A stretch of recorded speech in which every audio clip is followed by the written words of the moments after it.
Selamat siang, Ibu Firda. Selamat siang, Ibu.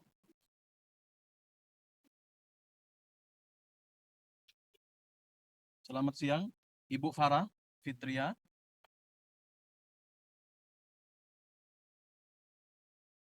Ibu Farah, apa sudah gabung di link Zoom ini?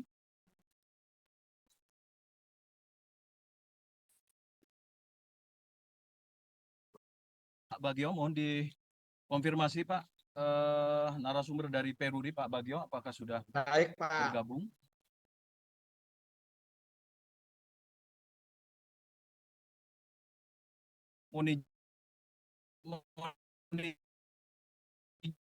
Mulai kita di sambil nunggu. Baik, berkatu. Waalaikumsalam. Selamat siang dan salam sejahtera untuk kita semua. Yang kami hormati Deputi Sinka BKN Bapak Suharmin, yang kami hormati Bapak Abbas Subakia, Asdep ya dari Kementerian Pan RB, yang kami hormati juga Direktur Digital Bisnis Peruri Ibu Farah Fitria Rahmayanti, yang mungkin sudah juga bergabung di media virtual ini, dan juga kepada rekan-rekan pers yang hadir secara virtual mengikuti konferensi pers BKN, dan salam sehat juga untuk teman-teman sobat BKN yang tengah menyaksikan secara langsung lewat streaming YouTube BKN. Teman-teman dari Sabang sampai Merauke, mungkin salam sehat untuk teman-teman semuanya. Bapak dan Ibu sekalian, bahwa konferensi pers virtual BKN hari ini akan dipandu langsung, mohon izin, oleh saya Nur Hasan, Bapak dan Ibu sekalian selaku PLT Kepala Biro Humas Hukum dan Kerjasama Badan Kepegawaian Negara, dengan agenda pembahasan persiapan pembukaan pendaftaran seleksi calon ASN tahun 2023 bersama 3 narasumber kita yang sudah hadir di tengah-tengah kita pada hari ini, yaitu Bapak Deputi Bidang Sistem Informasi Kepegawaian BKN Bapak Armen, dan juga Bapak Aba, Asisten Deputi Perencanaan ya, dari Kedeputian Menpan, dan juga Ibu Farah Fitria Rahmayanti ya, Rahmayanti yang sudah hadir juga pada siang hari ini. Yang Pak. Sebelum dimulai, selamat bergabung Ya. Ibu Farah, selamat siang Ibu. Terima kasih Ibu. Bapak dan Ibu sekalian, sebelum dimulai perlu kami sampaikan juga kepada rekan-rekan pers mungkin bahwa setelah paparan dari narasumber kita pada siang hari ini, kami nanti akan membuka untuk 3 pertanyaan pertama untuk rekan pers yang ingin bertanya langsung melalui tombol raise hand, dan 3 pertanyaan kedua apabila ingin melakukan pertanyaan bisa melakukan melalui kolom chat ya, teman-teman dari awak media. Bapak dan Ibu sekalian, kita langsung saja kita akan mulai ya konferensi pers pada siang hari ini ya. Langsung saja, yang pertama kami nanti persilahkan kepada Bapak Abbas Subakia terkait dengan mungkin kebijakan Bapak terkait dengan pengadaan calon ASN tahun 2023 ini. Mohon berkenan Pak Abbas dapat menyampaikan mungkin terkait dengan kebijakan pengadaan calon ASN tahun 2023, kurang lebih 10 menit Bapak. Mudah-mudahan Bapak dapat menyampaikan secara singkat Bapak, karena waktunya ini kami terbatas sampai 1 jam ke depan. Dengan hormat kepada Bapak Abbas Subakia, dengan hormat kami persilahkan. Silakan Bapak. Baik, terima kasih Pak Karo Humas, Pak Nur, yang kami hormati, Pak Deputi, Pak Armen, Pak Wahyu, beserta rekan-rekan BKN yang sudah hadir, juga teman-teman media, Bu Farah dari Peruri, juga semua teman-teman yang hadir di forum ini. Pertama-tama terima kasih, ini saya kira forum yang cukup strategis, dan memang ini adalah satu forum yang bisa memberikan informasi-informasi terkini kepada teman-teman, kepada seluruh masyarakat Indonesia kaitan dengan pengadaan kita di tahun 2023. Kenapa demikian? Karena pengadaan ini memang terbuka untuk seluruh warga Indonesia yang memang memenuhi syarat untuk bisa melamar menjadi aparatur sipil negara, ya baik dia PNS maupun pegawai pemerintah dengan perjanjian kerja.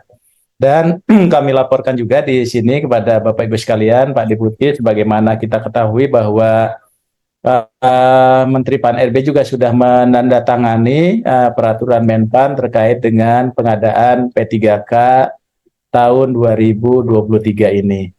Dan untuk pengadaan ASN tahun ini, kebijakan dari Kementerian Pan-RB bahwa selain kita juga akan memberikan ruang untuk melalui 3K juga jabatan-jabatan PNS secara terbatas.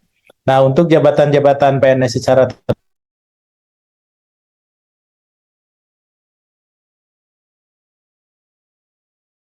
kita berikan untuk dari tahun barangkali dosen PNS ini Pak Deputi ya, kita tidak membuka formasinya sehingga banyak sekali kekosongan kader-kader di perguruan tinggi termasuk perguruan tinggi yang berstatus sebagai PTNBH ya, sebagai PTNBH. Dan alhamdulillah tahun ini kita buka untuk mengisi gap PNS yang memang akan menduduki jabatan fungsional dosen.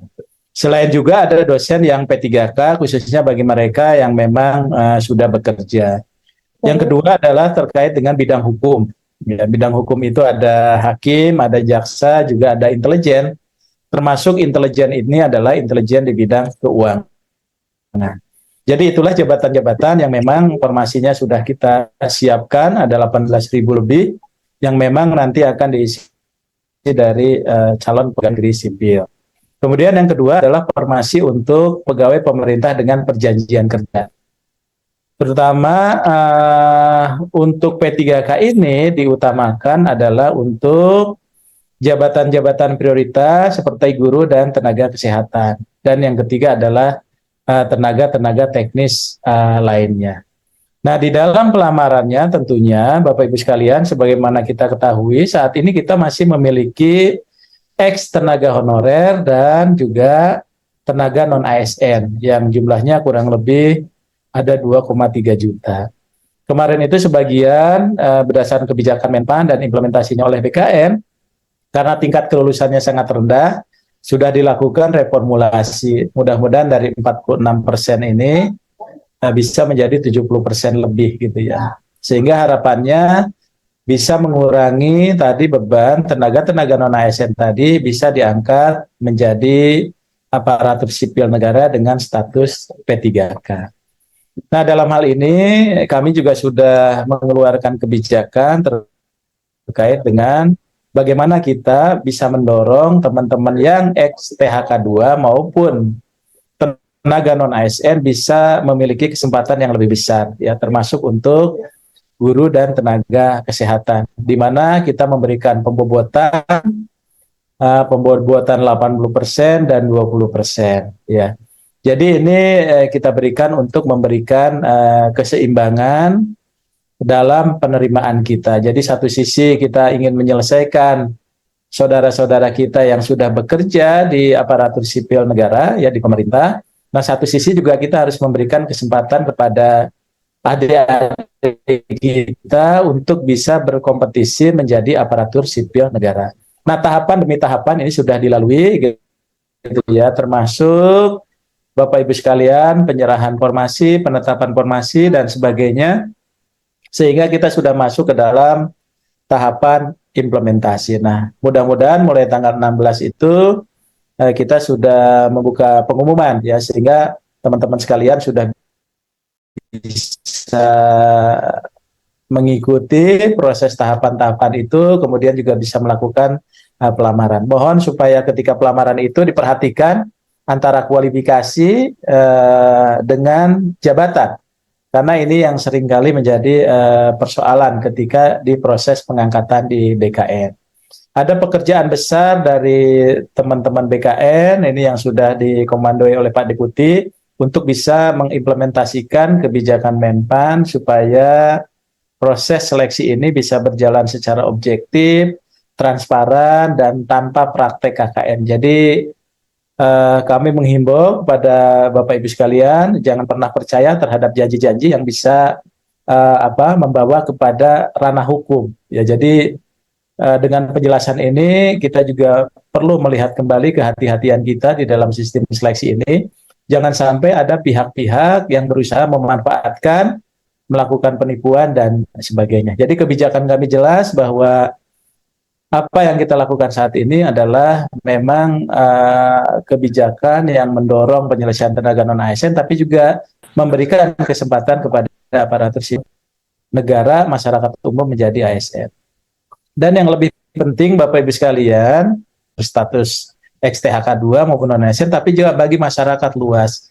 Sehingga prinsip kompetisi di dalam Undang-Undang ASN ini tetap terjaga. Dan nanti kami juga terima kasih kepada Pak Deputi dengan jajaran yang pekerjaannya mungkin lebih besar dari kami ya, dari mulai awal sampai dengan akhir pekerjaannya itu luar biasa, dan dari tahun ke tahun juga menghadapi berbagai tantangan ya, tantangan yang luar biasa baik pada saat pelaksanaan maupun setelah selesai pelaksanaan. Jadi tantangannya itu luar biasa kalau teman-teman BKN. Tapi terima kasih karena memang justru teman-teman semua.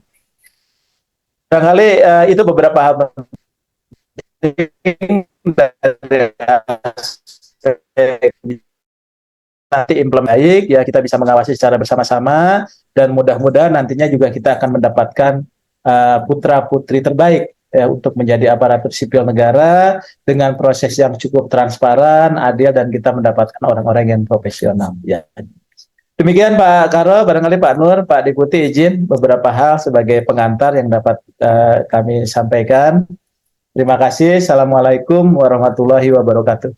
Waalaikumsalam warahmatullahi. Baik, terima kasih Pak Asdep Perancangan Jabatan Pak Abbas Subagja dari Kemenpan RB gitu ya.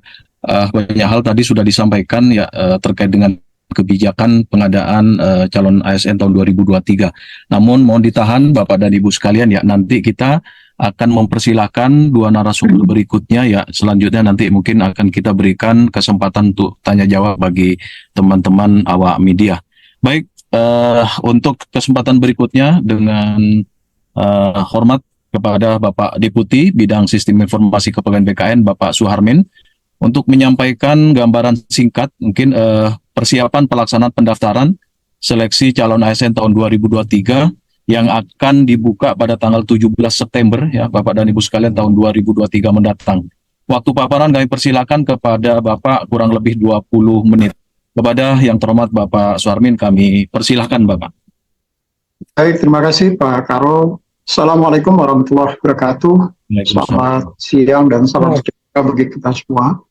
Yang kami hormati Bapak Asisten Deputi Perencanaan Kebutuhan Aparatur Sipil Negara Bapak Abbas Subagja, Kementerian 4 RB. Yang kami hormati Ibu Farah Ramayanti dari rekan dari Perlui yang hadir, kami sudah berkenan hadir pada siang hari ini. Yang kami hormati para Bapak Ibu CPT pertama di lingkungan Badan Kepegawaian Negara dan seluruh staf yang hadir, serta tentu yang kami hormati dan kami banggakan rekan-rekan media yang hadir pada siang hari ini, yang telah berkenan hadir siang hari ini dalam kegiatan konferensi pers secara virtual terkait dengan kesiapan infrastruktur teknologi informasi seleksi calon APET-nya yang telah berkenan hadir pada siang hari ini dalam kegiatan konferensi pers secara virtual. Saya izin menayangkan materi Pak Karo. Monggo Bapak. Di teman-teman silakan.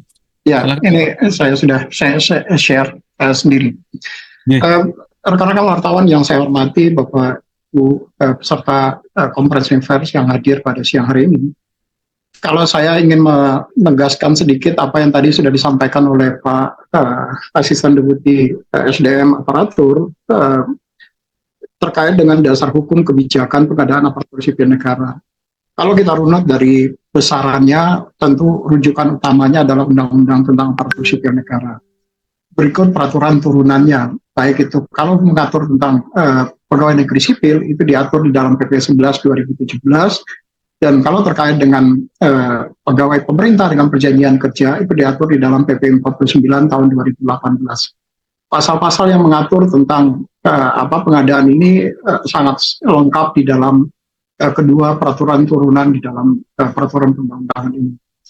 Kalau terkait dengan manajemen P3K misalnya diatur mulai dari pasal 6 sampai dengan pasal 28, mulai dari bagaimana ketentuan umum terkait dengan proses pengadaan pegawai pemerintah dengan perjanjian kerja, kemudian masuk dalam tahapan perencanaan, diumumkan lowongan seleksinya, kemudian ada mekanisme pelamaran, kemudian mengikuti seleksi, dan tentu pengumuman akhir serta penetapan nomor induk pegawainya. Nah, kemudian secara teknis pengaturan pengadaan ini diatur di dalam setiap tahunnya diatur dengan peraturan Menteri Pan RB, mulai dari peraturan 14 2023 terkait dengan pengadaan 2023 ini, kemudian ada keputusan Menteri Pan RB 648 sampai dengan 651 terkait dengan yang 651 terkait dengan nilai ambang batas apabila seseorang kemudian dinyatakan melewati nilai ambang batas atau dia tidak melewati nilai ambang batas. Nah, secara umum arah kebijakan sudah disampaikan tadi oleh Pak Asisten Deputi. Fokusnya utamanya adalah untuk guru dan tenaga kesehatan, terutama ini yang nanti akan mengikuti pengadaan dengan skema positive growth, artinya jumlah yang memasuki usia pensiun itu jauh lebih kecil dibandingkan dengan jumlah yang diterima, khusus untuk tenaga guru dan tenaga kesehatan. Demikian juga tadi untuk beberapa jabatan strategis lainnya seperti dosen yang selama ini kita merasa ada moratorium terkait dengan penerimaan dosen, itu di tahun ini kemudian diberikan pengadaannya. Dan tentu juga memberikan kesempatan untuk rekrutmen talenta terbaik, terutama di digital dan data science yang lebih terukur, serta pengadaan ini juga tentu sejalan dengan konsekuensi dari transformasi digital yang sekarang sedang digencar-gencarnya diterapkan oleh pemerintah. Maka tentu jabatan-jabatan yang akan terdampak dari transformasi digital ini kemudian diterapkan konsep atau kebijakan negative growth. Artinya jumlah yang pensiun itu jauh lebih besar dibandingkan jumlah yang kita rekrut, itu adalah negative growth. Jadi yang kita terima itu jauh lebih sedikit dibandingkan dengan yang pensiun, karena sebagian pekerjaan mereka kemudian sudah bisa digantikan dengan teknologi informasi dan komunikasi. Ini adalah gambaran formasi 2023 yang kemarin telah disampaikan oleh Pak Menteri Pan RB. Tentu teman-teman wartawan sudah menerima informasi ini dengan baik. Instansi pusat ada formasi penerimaan untuk CPNS dan P3K. Jumlah instansi yang mendapatkan formasi sebanyak 72 kementerian lembaga, dan instansi daerah dengan jumlah formasinya 78.862 formasi. Sementara instansi daerah itu sebanyak 893.437 formasi yang tersebar di 33 provinsi dan 491 pemerintah kabupaten kota. Formasi ini bisa saja sekarang akan berpotensi berkurang. Kenapa? Karena ada kebijakan optimalisasi yang sudah dituangkan oleh Bapak Menteri Pan RB nomor 571 terkait dengan penerimaan pegawai pemerintah dengan perjanjian kerja jabatan fungsional teknis yang tahun 2022 dilakukan optimalisasi sehingga tingkat kelulusannya menjadi lebih besar, dan sekarang instansi diberikan kelonggaran apakah akan mengurangi formasi karena sudah terpenuhi dari formasi kegiatan penerimaan 2022 yang lalu. Berapa nanti hasil akhir formasinya, masing-masing instansi baik akan menyampaikan kepada Kementerian Pan RB yang ditembuskan kepada BKN untuk menentukan berapa besaran formasi yang nanti akan ditetapkan formasi akhir. Maksudnya formasi akhir ini kemudian penetapannya direvisi melalui sistem seleksi calon aparatur sipil negara. Jadi melalui teknologi yang sudah disiapkan oleh teman-teman di Badan Kepegawaian Negara. Saya ingin melakukan evaluasi terkait dengan bagaimana seleksi dukungan infrastruktur terkait dengan seleksi 2022 yang lalu. Dari pemantauan kami, user yang melakukan akses terhadap teknologi sistem seleksi aparatur sipil negara ini sebanyak 4.797.281 orang. 3.496.000 diantaranya itu adalah user-user baru yang mungkin mereka-mereka yang fresh graduate yang kemudian ingin berminat untuk mendaftar dan mengikuti seleksi calon aparatur sipil negara di tahun 2022. Periode yang kami monitor ini sebanyak dari tanggal 18 Oktober sampai dengan tanggal 25 Januari, 18 Oktober 2022 sampai dengan 25 Januari 2023. Session yang mereka buka itu sebanyak 21 juta session dengan page view-nya sebanyak 63.465. Dugaan kami tahun ini akan meningkat lebih besar. Kenapa? Karena tahun ini formasi yang dibuka ada, kalau tahun lalu itu formasinya hanya untuk P3K, tetapi tahun ini ada untuk CPNS dan P3K dengan jumlah formasi yang lebih besar dibandingkan tahun lalu. Nah, kemudian ada juga mereka yang mengakses melalui perangkat-perangkat Android itu sebanyak 2.342.359 kali atau 48,8%-nya. Dan secara sebaran demografi, sebagian besar dari mereka itu mengakses dari wilayah Jakarta, kemudian Surabaya, kemudian ada Makassar, Semarang, Bandung, Pekanbaru, dan sisanya adalah wilayah-wilayah lainnya di Indonesia. Dengan jumlah sebaran 12%-nya itu dari Jakarta sebanyak 776.886 user, kemudian Surabaya 452 user, 452.000 user, kemudian Makassar dan seterusnya 356.000 user. Nah, bagaimana dukungan infrastruktur dan keamanan teknologi informasi untuk seleksi 2023? BKN telah menyediakan server dan storage, termasuk jaringan komunikasi data dengan dukungan teman-teman dari Badan Akselerasi Aksesibilitas Teknologi Informasi Kementerian Kominfo, kemudian terkait dengan keamanan teknologi informasi dan SOP yang juga sudah disiapkan dalam teknologi. Untuk dukungan jaringan komunikasi dan teknologi, tentu BKN bekerja sama dengan Badan Aksesibilitas Telekomunikasi dan Teknologi Bakti Kominfo, terutama di dalam penyediaan jaringan komunikasi data penyelenggaraan seleksi ini. Kemudian juga bekerja sama dengan Badan Cyber dan Sandi Negara dalam hal melakukan monitoring infrastruktur dan keamanan teknologi informasi, seperti mulai dari penggunaan resources di servernya, apakah terjadi potensi bottleneck atau tidak, kemudian penggunaan bandwidth untuk jaringan komunikasinya, termasuk juga mencatat seluruh log akses terhadap sistem, sehingga diharapkan dengan seluruh kita bisa mencatat seluruh akses log activity dari sistem ini, kita kemudian bisa mengantisipasi hal-hal yang tidak kita inginkan di dalam dari pihak-pihak yang tidak bertanggung jawab terhadap sistem seleksi ini. Kemudian tentu juga bekerja sama dengan teman-teman Peruri, terutama di dalam penyediaan materai elektronik yang tahun ini kita pastikan seluruh prosesnya kembali menggunakan materai elektronik yang tahun lalu sudah kita uji coba, tetapi kemudian sempat terjadi bottleneck.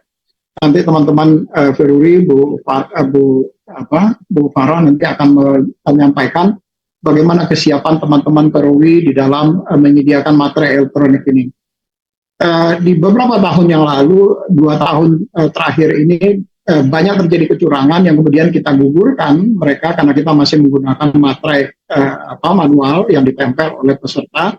Kemudian banyak dari peserta itu yang menggunakan materai pernah digunakan. Nah, BKN dengan bantuan teman-teman di Peruri waktu itu mencoba melakukan scanning mana saja materai-materai yang reusable bagi yang sudah digunakan kemudian digunakan lagi oleh para peserta tadi, karena tidak mau mengeluarkan biaya materai sebesar 10.000 di dalam beberapa dokumen yang dipersyaratkan harus menggunakan materai. Nah, karena ini penggunaan materai elektronik ini berpotensi pelanggaran terhadap pidana dan perdata, maka mereka-mereka yang diindikasikan atau terindikasi secara nyata menggunakan materai yang sudah pernah digunakan, maka mereka-mereka ini kemudian dikenakan sanksi pengguguran pelamarannya. Jadi mereka digugurkan pelamarannya dan di TMS-kan oleh instansi terhadap mereka-mereka yang menggunakan materai palsu ini. Nah, untuk mengantisipasi itu, tahun ini kami menggunakan materai elektronik yang nanti akan dikoordinasikan oleh teman-teman di Peruri, sehingga tentu juga sekaligus nanti potensi terkait dengan penyalahgunaan materai tadi akan menjadi lebih kecil, dan tentu sekaligus juga memberikan dampak masukan terhadap kas negara yang kita harapkan. Dan yang paling besar yang kita harapkan dampaknya adalah potensi penyalahgunaan materai yang telah digunakan atau potensi pelanggaran terhadap undang-undang bea materai itu bisa kita tekan lebih besar lagi.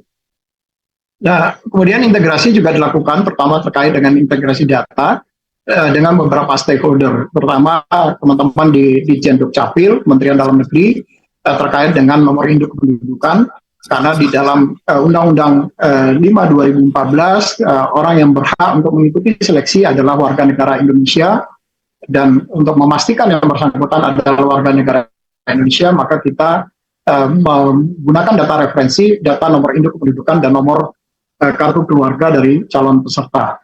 Yang kedua, kita berkoordinasi dengan teman-teman di Kementerian Pendidikan dan Kebudayaan serta Pendidikan Tinggi, terutama terkait dengan data-data guru dan data dengan teman-teman di Kementerian Kesehatan, terutama terkait dengan data-data tenaga kesehatan yang tercatat di dalam sistem informasi sumber daya manusia kesehatan yang dikelola oleh teman-teman di Kementerian Kesehatan. Serta tadi dengan Peruri terkait dengan implementasi e-materai. Ini monitoring infrastruktur yang pernah kami di 2022 yang kami lakukan, bagaimana pemanfaatannya, kemudian termasuk pemanfaatan storage, baik itu inbound maupun outbound-nya. Kalau terjadi potensi sudah mendekati maksimum usage, maka kemudian sistem automatically di up kapasitasnya. Dan kami juga melakukan kerjasama dengan teman-teman di Badan Cyber dan Sandi Negara, terutama terkait dengan infrastructure security monitoring, kemudian pelaksanaan IT security assessment, termasuk juga menggunakan sistem enkripsi yang disediakan oleh teman-teman di Badan Cyber dan Sandi Negara, dan security hardening terhadap sistem-sistem yang digunakan.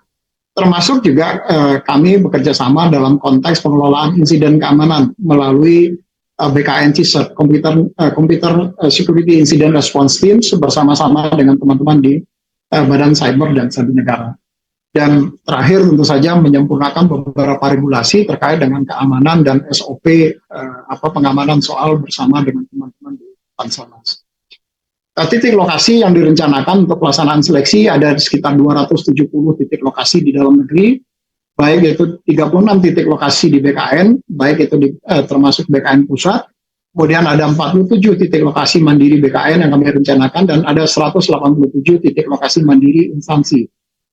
Tahun ini juga nanti kami tentu akan melihat perkembangan apakah ada pelamar yang pada saat nanti pelaksanaan seleksi mereka berada di luar negeri. Nah, kami sudah rapat koordinasi dengan teman-teman di Kementerian Luar Negeri untuk memohon bantuan dari teman-teman di Kementerian Luar Negeri, terutama teman-teman di KBRI dan KJRI, untuk bisa memfasilitasi masyarakat Indonesia yang ada di luar negeri yang berminat untuk menjadi aparatur sipil negara.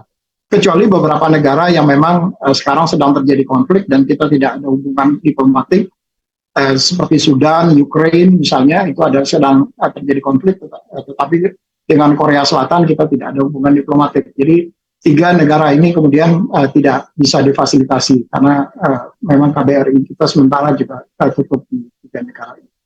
Di 2 negara dan 1 negara kita tidak memiliki.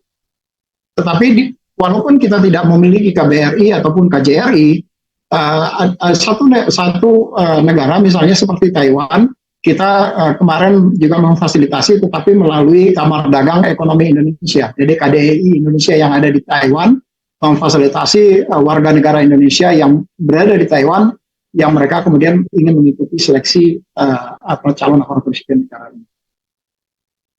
Jadwal pelaksanaan seleksi tadi sudah disampaikan oleh disinggung oleh Pak Asde, Pak Abba. Rencananya seleksi ini akan diumumkan tanggal 16-30 September ini. Kemudian dilakukan pendaftaran mulai tanggal 17 sampai dengan 6 Oktober. Kemudian nanti seleksi administrasi tanggal 17 sampai dengan 9 Oktober. kemudian pengumuman hasil seleksi tanggal 10 sampai 13 ada masa sanggah, kemudian ada periode menjawab sanggah, kemudian pengumuman pasca sanggah sampai dengan pelaksanaan seleksi dan pengumuman hasil seleksi kompetensi dasarnya. Nah, hanya saja yang mungkin perlu kami sampaikan kepada rekan-rekan wartawan, apakah nanti ada pengumuman pemunduran terhadap jadwal ini atau tidak, ini masih bergerak. Karena saat ini masih berlangsung proses verifikasi dan validasi formasi oleh teman-teman di instansi. Saya berharap, saya sebetulnya sudah bersurat kepada seluruh instansi, PPK instansi, untuk segera menyelesaikan verifikasi terkait dengan formasi akibat dari kebijakan optimalisasi 571, sehingga instansi diberikan kelonggaran untuk mengurangi atau tetap formasi yang telah ditetapkan oleh Pak Menteri Pan RB beberapa waktu yang lalu. Nah, prosesnya masih sedang berlangsung. Kami ini melakukan monitoring terhadap proses ini setiap saat. Dan hari ini kami kemudian Direktur Pengelolaan Data dan Penyajian Informasi Kepegawaian kembali akan meluncurkan surat untuk mengingatkan instansi-instansi untuk bisa melakukan percepatan terkait dengan proses verifikasi dan validasi terhadap formasi yang telah diberikan oleh Bapak Menteri Pan RB kepada instansi-instansi tadi, sebagaimana yang tadi kami sampaikan di depan. Nah, kalau memang bisa diselesaikan oleh instansi sampai dengan tanggal 15 September besok, maka insya Allah tanggal 16 September kita sudah bisa membuka. Tetapi kalau instansi masih banyak yang belum bisa menyelesaikan verbal terhadap formasi tadi, mungkin akan ada potensi kemunduran pengumumannya 1-2 hari berikutnya. Ini akan sangat tergantung pada kecepatan teman-teman di instansi di dalam melakukan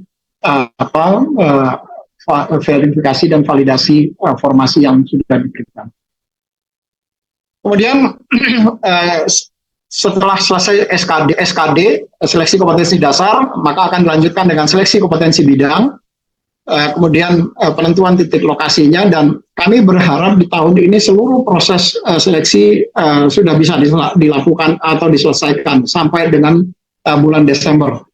Dan nanti pengumuman kelulusan nanti mungkin di akhir bulan Desember, kemudian ada masa sanggah dan jawab sanggah, kemudian ada pengolahan hasil seleksi pasca sanggah, kalau ada sanggah yang kemudian diterima atau ditolak, kemudian pengumuman pasca sanggah dan penetapan nomor pengisian daftar riwayat hidup mereka itu dimulai dari tanggal 18 Januari sampai dengan 16 Februari 2024. Dan mereka kemudian bisa ditetapkan usul nomor induk pegawai untuk calon pegawai negeri sipil ataupun pegawai pemerintah dengan perjanjian kerja pada tanggal 17 Februari sampai dengan 17 Maret 2024. Dan ini untuk jadwal P3K. P3K ada yang membedakan, yaitu tidak ada sanggah pasca SKD. Jadi ada sanggah di dalam masa seleksi terhadap seleksi administrasi, tetapi setelah itu akan ada dilaksanakan seleksi dan hasil keputusannya kemudian mengikat. Kemudian ada penetapan nomor daftar riwayat hidup dan usul penetapan nomor induk P3K yang direncanakan tanggal 10 Januari sampai dengan tanggal 8 Februari 2024. Nah, beberapa sistem untuk mendukung layanan seleksi ini ada sistem seleksi calon aparatur sipil negara, kemudian ada sistem komputerasi tes, dan tentu juga dengan menggunakan tanda tangan digital, dan sistem informasi aparatur sipil negara. Seluruh sistem ini saling terintegrasi dan data dari satu sistem ke sistem yang lainnya mengalir dan tidak ada proses berulang yang dilakukan. Dan tahun ini juga kemudian ada dukungan sistem baru, terutama terkait dengan portal ASN Karir dan e-Materai dan sertifikasi CAT. Ini adalah bentuk portal ASN Karir, di mana nanti portal ini akan menginformasikan kepada seluruh calon ASN terkait dengan misalnya uraian jabatan yang akan terkait dengan formasi, kemudian keahlian spesifik yang diharapkan dan persyaratan administrasi serta persyaratan khusus dari jabatan tadi itu akan diinformasikan di dalam portal ASN Karir. Sehingga seseorang yang akan menjadi calon aparatur sipil negara bisa memahami uraian dari jabatan yang mereka lamar, termasuk juga perkiraan penghasilan yang akan mereka peroleh kalau mereka kemudian menduduki jabatan itu. Selanjutnya e-materai, nanti saya berharap teman-teman dari Peruri akan menyampaikan lebih detail bagaimana link antara dari pemanfaatan e-materai ini dengan sistem seleksi calon aparatur sipil negara, di mana mereka calon peserta ini kemudian membuat akun, kemudian akun ini diintegrasikan dengan e-materai, mereka kemudian mengunggah e-materainya di dalam dokumen persyaratan yang memang dipersyaratkan harus ada e-materainya, kemudian mereka melakukan pembelian di dalam dokumennya materai melalui SSCASN, dan mereka kemudian bisa mengikuti. Ada 2 dokumen paling tidak yang harus ada materainya. Pertama, surat pernyataan dari instansi, dan yang kedua adalah surat lamaran dari calon peserta ini. Mereka harus menggunakan materai 10 ini. Dan ini adalah bentuk sertifikasi digital yang sekarang sudah diatur di dalam keputusan Menteri PAN-RB nomor 651, di mana hasil SKD-nya akan diterbitkan dalam bentuk sertifikat dan berlaku sampai dengan seleksi pengadaan PNS 1 periode berikutnya. Hanya saja kalau nanti peserta tersebut kemudian mengikuti seleksi lagi pada periode berikutnya di dalam Ditum ke-10 Kemenpan 651, maka nilai SKD yang digunakan adalah nilai SKD yang terbaru, dan nilai SKD yang sebelumnya itu dinyatakan tidak berlaku. Dan mereka kemudian bisa melakukan pengecekan bagaimana cara menggunakan sertifikat CAT-nya dengan memasukkan nomor induk kependudukan dan nomor peserta, dan kemudian bisa diunduh atau di hasil seleksinya. Dan mereka juga kemudian bisa melakukan validasi apakah sertifikasinya valid atau tidak. Sistem validasi ini kemudian kami simpan di dalam ke Badan Cyber dan Sandi Negara, khususnya Badan Sertifikasi Elektronik BSSN. Mungkin itu Pak Karo yang beberapa hal yang dapat saya sampaikan terkait dengan kesiapan infrastruktur di dalam seleksi calon aparatur sipil negara 2023 ini. Terima kasih. Assalamualaikum warahmatullahi wabarakatuh. Waalaikumsalam warahmatullahi wabarakatuh. Terima kasih kepada Pak Deputi Bidang Sinkah, Bapak Suharmen ya, yang sudah menyampaikan gambaran singkat bahkan sangat komprehensif Pak terkait dengan persiapan pelaksanaan pendaftaran seleksi JASN tahun 2023, Bapak dan Ibu sekalian, yang akan dibuka pada tanggal 17 September tahun 2023 mendatang ya, sudah mau beberapa hari ini. Baik Bapak dan Ibu sekalian, berikutnya untuk penjelasan ya dari aspek teknis penggunaan e-materai dalam pendaftaran seleksi calon ASN tahun 2023 akan disampaikan oleh Direktur Digital Bisnis Peruri ya, Ibu Farah Fitria Rahmayanti ya. Karena Farah bisa menyampaikan paparannya ya kurang lebih 15 menit. Kepada Ibu Farah kami persilahkan Bu. Ya, terima kasih. Assalamualaikum warahmatullahi wabarakatuh. Yang saya hormati Pak Suharmen, Deputi dari BKN, kemudian Pak Abbas Subagja dari Asdep dari PAN-RB, kemudian Pak Nur Hasan, Kepala Biro, dan semua teman-teman dari BKN dan dari Biro yang hadir, serta rekan-rekan media yang telah hadir juga di dalam acara ini. Terima kasih atas waktu yang telah diberikan untuk menjelaskan bagaimana kesiapan materai elektronik dalam rangka proses rekrutmen CASN tahun 2023 ini. Untuk sebelumnya kami akan menayangkan video tutorial untuk penggunaan e-materai elektronik biar lebih jelas, jadi nanti saya menjelaskannya menjadi lebih simpel seperti itu. Izin Pak untuk menayangkan video ya Pak untuk mana pembukuan, mungkin bisa di ini ya. Udah lanjut. Baik. Silakan Ibu Farah. Teman-teman.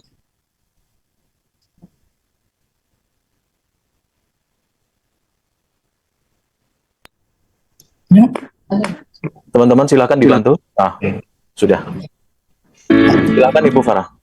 Ya, Tata Pak. cara pembelian dan pembubuhan meterai elektronik atau e-meterai melalui website SSCASN 2023. Langkah pertama, silakan mengakses website SSCASN pada link yang tertera. Berikut adalah tampilan awal website SSCASN. Untuk login pada website SSCASN, silakan masukkan nick dan password yang telah didaftarkan. Kemudian, klik masuk.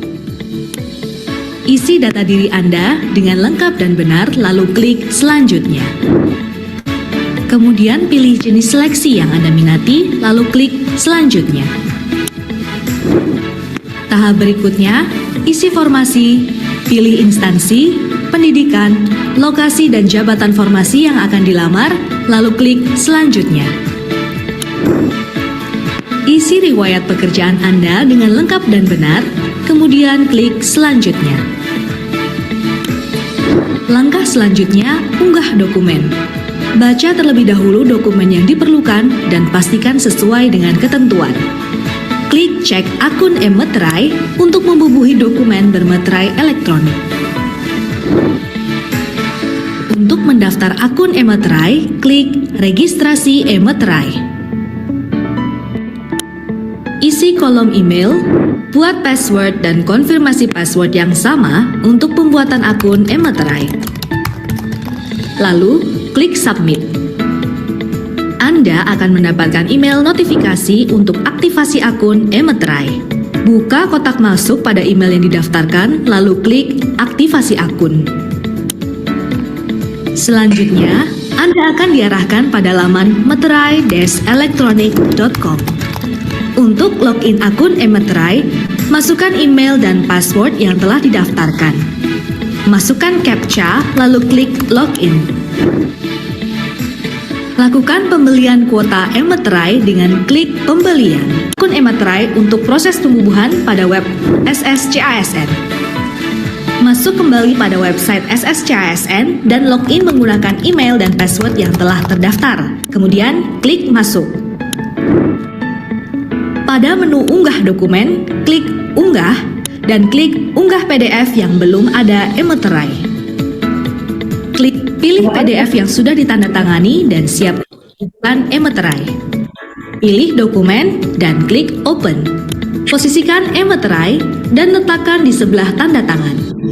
Pastikan posisi e-meterai tidak menimpa gambar ataupun tulisan apapun. Lalu, klik unggah e-meterai. Anda dapat melihat riwayat status pembubuhan e-meterai yang berhasil dengan klik cek riwayat pembubuhan. Kemudian, klik unggah PDF yang sudah ada e-meterai, pilih dokumen, klik open. Pengunggahan dokumen ber-e-meterai sudah selesai. Klik lihat untuk memastikan dokumen benar sudah terunggah. Informasi lebih lanjut, hubungi helpdesk di laman SSCASN dan meterai-elektronik.com.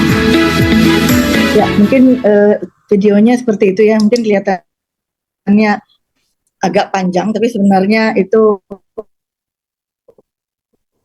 simpel ya.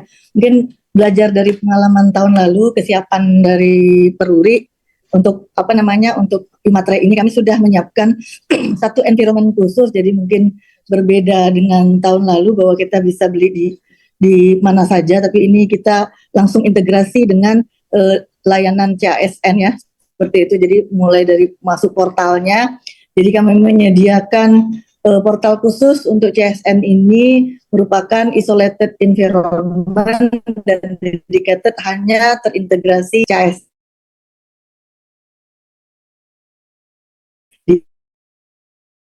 L-nya itu di materai di ini ya, kita sebar juga nanti di flyers kita. Kemudian kita juga menyediakan untuk kemudahan ada one stop solution portal untuk pembubuhan e-meterai yang disertai dengan tanda tangan digital. Jadi mungkin kalau dokumen-dokumennya kalau di aplikasi ini, di one stop solution portal ini, jadi tidak perlu diunggah tapi langsung dibubuhkan materai, jadi nanti bisa langsung connect juga ke SSCASN seperti itu. Kemudian kami menyediakan yang paling penting adalah helpdesk atau misalnya multi channel contact center 24x7, mulai dari channel dari WhatsApp, channel dari email, kemudian ada telepon, kemudian ada live chat. Jadi kami menyediakan banyak nomor di WA, jadi karena ini kita juga menambahkan fasilitas berupa AI chat. Jadi semua pertanyaan-pertanyaan yang ada di FAQ dan semua di SOP yang ada itu kita udah taruh di AI chat, jadi bisa langsung direspon. Tapi apabila memerlukan keterangan lebih lanjut itu langsung direspon berdasarkan channel yang masuk, bisa dari WA, bisa dari email, bisa dari handphone, kemudian juga bisa dari phone ataupun dari live chat seperti itu.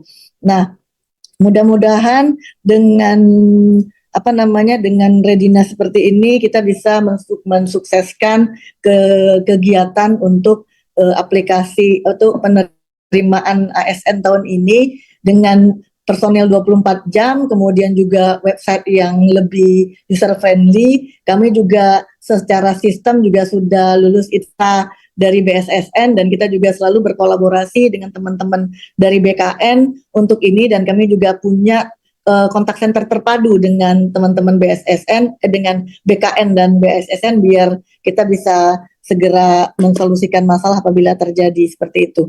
Demikian readiness Peruri yang bisa kita sampaikan. Semoga semua acara yang berlangsung ini bisa berjalan dengan lancar dan sukses untuk semua. Terima kasih untuk kesempatannya. Kami kembalikan kepada Pak Karo ya. Terima kasih Pak. Baik, terima kasih Ibu Farah ya yang sudah menyampaikan penjelasan terkait penggunaan e-materai ya secara jelas, singkat namun jelas tadi ya Ibu Farah. Ada juga panduannya ya Bapak dan Ibu sekalian. Memang terlihat nggak panjang tapi sebenarnya tidak ya Bu ya, dan itu cukup jelas apa yang seperti disampaikan Ibu Farah. Baik Bapak dan Ibu sekalian, selanjutnya ya kami akan membuka sesi tanya jawab ya. Yang pertama kami persilahkan kepada teman-teman atau rekan awak media atau pers untuk 3 pertanyaan pertama secara langsung dapat diklik tombol raise hand teman-teman. Yang pertama dari Liputan 6 Bapak atau Ibu ya, Maulandi dari Liputan 6. Yang kedua Misa dari mungkin pertama 3 untuk sesi pertama dulu. Nampaknya baru 2 ya yang mengajukan pertanyaan. Silakan kepada Maulandi ya dari Liputan 6. Silakan. Ya, halo, selamat siang. Apakah suara saya terdengar? Terdengar dengan jelas Pak Maulandi, silakan. Oke, selamat siang. Izin Bapak-Bapak Ibu semua. Saya ingin bertanya kepada Pak Suharmen. Tadi terkait konsep negative growth tadi. Untuk sejauh ini, untuk konsep negative growth ini, itu total ada berapa formasi yang terkena ya Pak ya? Lalu itu posisi apa saja itu? Terus kemudian juga saya ingin bertanya terkait jadwal untuk rekrutasi ASN ini kan yang akan diumumkan per tanggal 16 nanti. Sejauh ini dari pihak instansi masih ada berapa instansi Pak yang belum melakukan verifikasi dan validasi soal formasi. Lalu apakah secara jadwal itu masih on time untuk bisa terselenggarakan per tanggal 16 untuk kemudian dibuka per tanggal 17? Ya, terima kasih. Baik, terima kasih Pak Maulandi ya. Untuk mungkin mengingatkan kembali Pak Maulandi, apabila nanti ada pertanyaan berikutnya dari Pak Maulandi bisa disampaikan melalui kolom chat ya Pak ya, di link virtual Zoom virtual ini gitu ya. Pak Deputi tadi sudah mengajukan pertanyaan dari Pak Maulandi. Apakah kami tampung dulu atau Bapak langsung menanggapi Pak Deputi, Pak Harmen? Monggo yang nyaman aja Pak. Baik. Kami persilakan ke orang yang kedua nih Pak. Baik. Silakan berikutnya untuk Pak Swandi ya. Nampaknya ada suara yang Jadi teman-teman Biro Humas untuk dibantu. Ya, silakan untuk kesempatan yang kedua, silakan Misha dari JPNN, silakan. Terima kasih Pak Karo, salam kenal ya Pak ya. Ternyata udah ada Karo yang baru ya, BKN. Siap. Nah, saya belum punya nomornya Pak, nanti saya Belum minta. punya. Belum. Baik di kolom chat ya Bu, kami sampaikan. Iya. Baik, saya hanya mau bertanya yang mudah-mudah saja, yang agak banyak nih nggak apa-apa ya Pak ya. Mumpung ada Pak Aba juga di situ sama Pak Deputi ya, Pak Deputi baik suka apa ya, ini yang pertama yang soal portal ASN Karir itu ya. Itu kan di situ Pak Deputi sudah menjelaskan secara detail bahwa semua itu sudah tergambar.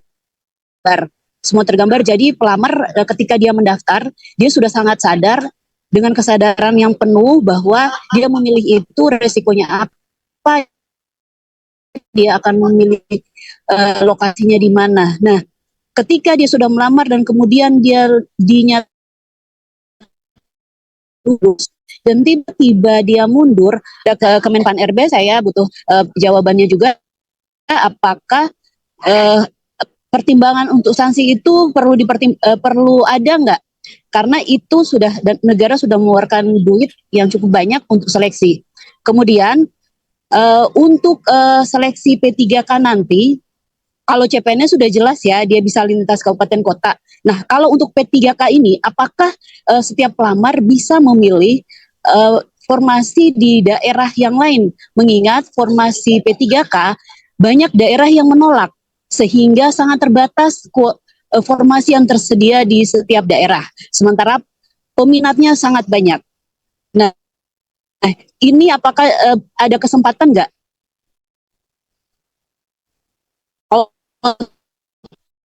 Lalu kan hanya satu koin yang sama untuk tiga guru ya.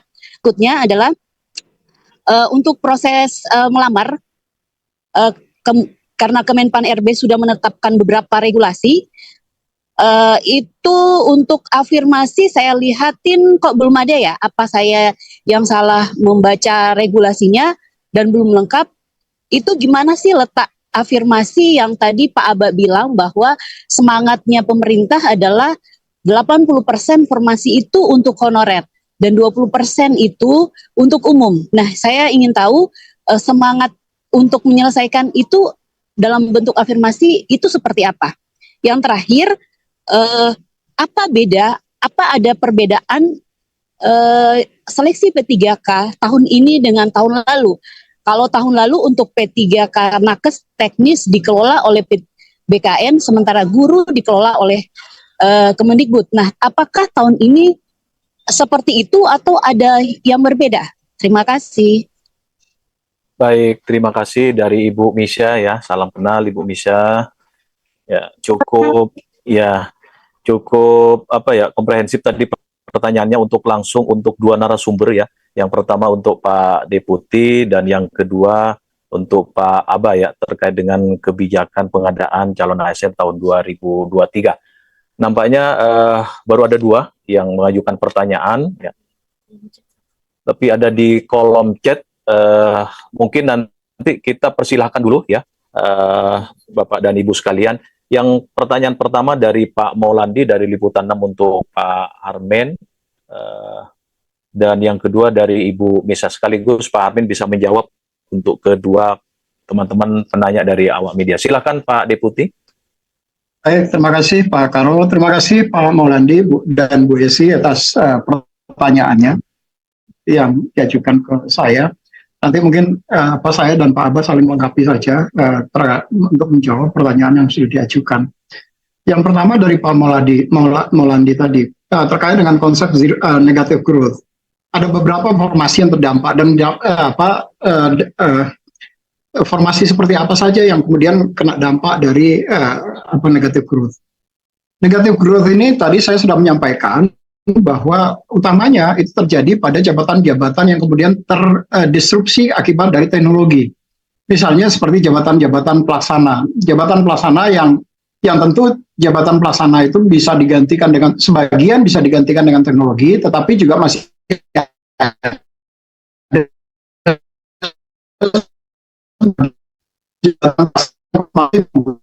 akibat teknologi, misalnya jabatan terkait dengan administrasi. Jadi jabatan administrasi yang ada di pelaksana, saya ambil contoh misalnya di Badan Kepegawaian Negara misalnya. Untuk pelaksanaan administrasi, kenaikan pangkat, penetapan pensiun, sekarang di BKN itu sudah menggunakan teknologi informasi dan komunikasi di situ. Maka SDM yang ada di situ, begitu mereka pensiun, tidak ada lagi tambahan SDM di situ. Mereka bisa digantikan dengan teknologi. Dan ke depan tentu saja dengan penerapan artificial intelligence untuk pembacaan dokumen-dokumen, maka jumlah orangnya yang selama ini bekerja di administrasi tersebut akan semakin terkena dampak dari pengurangan dampak dari teknologi tadi. Ini adalah salah satu contoh yang jabatan apa yang kemudian akan terdampak dari teknologi informasi, dan itu yang kemudian menjadi kebijakan negatif growth di pemerintahan. Tetapi apakah ada pekerjaan yang pelaksana yang tapi masih membutuhkan SDM? Ada. Misalnya jabatan penjaga tahanan. Penjaga tahanan kan sekarang kita, kecuali kalau nanti misalnya penjaga tahanan itu sudah bisa digantikan dengan teknologi, misalnya dengan menggunakan robot atau menggunakan CCTV yang bisa kemudian dikendalikan dengan baik. Tapi itu feature-nya untuk ke depan. Hanya saja yang sekarang kita masih membutuhkan teman-teman yang yang tugasnya masih pelaksana, tetapi kemudian dia masih membutuhkan SDM. Begitu juga misalnya SDM yang berada di teman-teman di Kementerian PUPR misalnya, terkait dengan penjaga palang pintu air misalnya irigasi. Nah, karena sistem pintu air irigasi kita ini masih sebagian besar masih dilakukan secara manual, yang masih membutuhkan kehadiran orang di situ untuk membuka tutup pintu irigasi tadi, maka tentu saja kita masih memerlukan SDM di situ. Walaupun pekerjaannya atau jabatannya adalah jabatan pelaksana. Jadi ada jabatan-jabatan yang terkena dampak tadi seperti jabatan administrasi yang kemudian dia terdampak akibat disrupsi teknologi. Nah, itu yang kemudian akan terdampak secara nyata. Berapa banyak? Sangat signifikan. Kalau dari sisi jumlahnya sangat signifikan. Itu sebabnya kenapa di dalam formasi kita sekarang ini untuk jabatan administrasi itu tidak kita buka lagi sebetulnya. Kalaupun ada tadi bukan karena intervensi teknologi. Nah, yang kedua adalah terkait dengan progres verbal dari instansi. Ini yang memang kenapa tadi saya mengangkat isu ini, apakah pengumuman ini akan berpotensi mundur atau tidak. Kalau saya lihat dari data yang ada sampai saat ini, relatif masih sangat terbatas, atau jumlahnya yang sudah melakukan final formasi itu sangat sedikit. Jadi saya memang agak khawatir, itu sebabnya tadi kenapa saya sudah menugaskan Direktur Pengelolaan Data dan Penyajian Informasi Kepegawaian hari ini bersurat kepada seluruh PPK untuk melakukan percepatan verifikasi dan validasi formasi ini. Dan tentu kita berharap dengan diterbitkannya surat dari Direktur PDPIK BKN, itu akan mendorong instansi untuk bisa melakukan percepatan proses verifikasi dan validasi ini. Nah, saya memang kalau berbicara agak pesimis, ada potensi mundur 1-2 hari ke depan dari tanggal 16-17. Karena sampai saat ini itu masih sangat rendah instansi yang melakukan verbal terhadap formasi yang diberikan. Walaupun di dalam suratnya Pak Menpan itu sudah menjelaskan juga, kalau mereka kemudian tidak menyampaikan surat, maka dia dianggap formasinya itu sama dengan yang sudah ditetapkan oleh Pak Menteri Pan-RB. Jadi ada clue juga di situ, yang kemudian agak sedikit di BKN sampai dengan batas waktu yang telah ditetapkan oleh Pak Menteri Pan-RB, kemudian instansi tidak melaporkan, maka tentu saja kami menganggap formasi yang sudah diberikan oleh Pak Menteri itu sama dengan formasi yang sudah ditetapkan atau yang sudah dialokasikan dibagikan tanggal 3 Agustus yang lalu. Itu Pak Maulana Pak Maulandi jawaban saya.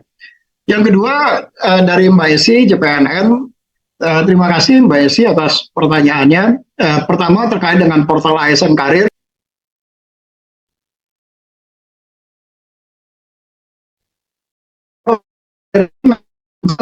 Adalah untuk memberikan terhadap jabatan yang akan mereka lamar. Jadi kenapa ini penting? Karena kami tentu tidak menginginkan orang yang masuk dia adalah SDM terbaik atau anak bangsa terbaik di Republik ini. Dia sudah masuk, sudah mengikuti seleksi, tetapi kemudian ternyata tidak sesuai dengan ekspektasi yang bersangkutan. Akhirnya orang yang seharusnya bisa bekerja secara produktif, tetapi kemudian menjadi destruktif di dalam organisasi. Nah, sebelum ini terjadi, maka mereka kemudian kita informasikan jabatan ini nanti pekerjaannya tuh kira-kira seperti ini. Terus persyaratan yang dibutuhkan di dalam jabatan ini adalah seperti ini misalnya. Nah, itu informasinya akan disampaikan oleh oleh instansi melalui SSC-ASN, tapi kemudian informasinya ditayangkan di dalam portal ASN Karir. Yang kedua, di dalam portal ASN Karir ini juga nanti menjelaskan apakah ada persyaratan khusus nggak atau keahlian spesifik nggak yang kita butuhkan dari